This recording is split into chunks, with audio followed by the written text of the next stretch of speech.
Hello friends, ಎಲ್ಲರಿಗೂ ನಮಸ್ಕಾರ. Welcome to my channel. ನಾನಿವತ್ತು ಸಿಂಪಲ್ಲಾಗಿ ಟೊಮೊಟೊ ರಸಮ್ ಮಾಡೋದನ್ನ ತೋರಿಸ್ತೀನಿ. ಈರುಳ್ಳಿ ತರಕಾರಿ ಏನು ಯೂಸ್ ಮಾಡ್ದೇ ಬೇಗನೆ ಮಾಡ್ಕೋಬೋದು. ಇದನ್ನ ತೋರ್ಸೋಕ್ಕಿಂತ ಮುಂಚೆ ನೀವೇನಾದರೂ ನನ್ನ ಚಾನಲ್ನ ಸಬ್ಸ್ಕ್ರೈಬ್ ಮಾಡದೆ ನೋಡ್ತಾ ಇದ್ದರೆ ಸಬ್ಸ್ಕ್ರೈಬ್ ಮಾಡ್ಕೊಳ್ಳಿ. ಹಾಗೆ ಪಕ್ಕದಲ್ಲಿ ಇರುವಂಥ ನೋಟಿಫಿಕೇಷನ್ ಬೆಲ್ನ ಕ್ಲಿಕ್ ಮಾಡಿ. ಇವಾಗ ಇದನ್ನು ಹೇಗೆ ಮಾಡೋದು ಅಂತ ನೋಡೋಣ. ನಾನಿಲ್ಲಿ 3 ಟೊಮೊಟೊನ ಸಣ್ಣದಾಗಿ ಹೆಚ್ಚಿಟ್ಕೊಂಡಿದ್ದೀನಿ. ಇವಾಗ ಟೊಮೊಟೊನ ನೀರು ಹಾಕಿ ಬೇಯಿಸ್ಕೊತಾ ಇದ್ದೀನಿ. 2 ಗ್ಲಾಸಷ್ಟು ನೀರನ್ನ ಹಾಕೋತಾ ಇದ್ದೀನಿ. ಚೆನ್ನಾಗಿ ಬೇಯಿಸ್ಕೋಬೇಕು. ಟೊಮೊಟೊನ ಒಂದು 10 ನಿಮಿಷ ಚೆನ್ನಾಗಿ ಬೇಯಿಸ್ಕೊಳ್ಳಿ.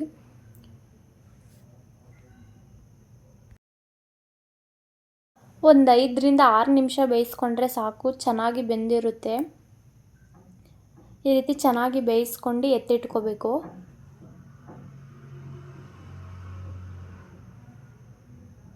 ಟೊಮೊಟೊನ ಸಪ್ರೇಟ್ ಎತ್ತಿಟ್ಕೊಂಡಿದ್ದೀನಿ. ಇವಾಗ ಅದೇ ಪಾತ್ರೆನ ಬಿಸಿಗಿಟ್ಟು 2 ಟೇಬಲ್ ಸ್ಪೂನಷ್ಟು ಎಣ್ಣೆನ ಹಾಕ್ಕೊಂಡಿದ್ದೀನಿ. ಎಣ್ಣೆ ಬಿಸಿಯಾದ ನಂತರ ಸಾಸಿವೆ, ಕರಿಬೇವಿನ ಸೊಪ್ಪನ್ನ ಹಾಕೋತಾ ಇದ್ದೀನಿ. ಇವಾಗ ಇದಕ್ಕೆ 1 ಬೆಳ್ಳುಳ್ಳಿನ ಜಜ್ಜಿ ಹಾಕ್ಕೊಂಡಿದ್ದೀನಿ. ಇದು ಸ್ವಲ್ಪ ಹೊತ್ತು ಫ್ರೈ ಆದಮೇಲೆ ಬೇಯಿಸಿಟ್ಟಿರೋಂಥ ಟೊಮೊಟೊನ ನೀರು ಸಮೇತ ಇದಕ್ಕೆ ಸೇರಿಸ್ಕೊತಾ ಇದ್ದೀನಿ.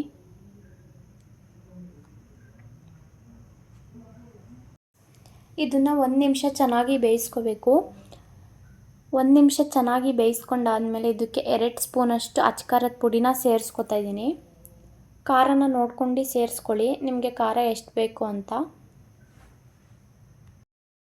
ಖಾರದ ಪುಡಿನ ಸೇರಿಸಿ 2 ನಿಮಿಷ ಕುದಿಸಿ ರುಚಿಗೆ ತಕ್ಕಷ್ಟು ಉಪ್ಪು, ಸ್ವಲ್ಪ ಕೊತ್ತಂಬರಿ ಸೊಪ್ಪನ್ನ ಹಾಕ್ಕೊಂಡ್ರೆ ಸಾಂಬಾರು ರೆಡಿಯಾಗುತ್ತೆ. ಬೇಗನೆ ಆಗೋಗುತ್ತೆ, ಈಸಿಯಾಗಿ ಮಾಡ್ಕೋಬೋದು. ಒಂದು 10 ನಿಮಿಷದಲ್ಲಿ ಆಗುತ್ತೆ.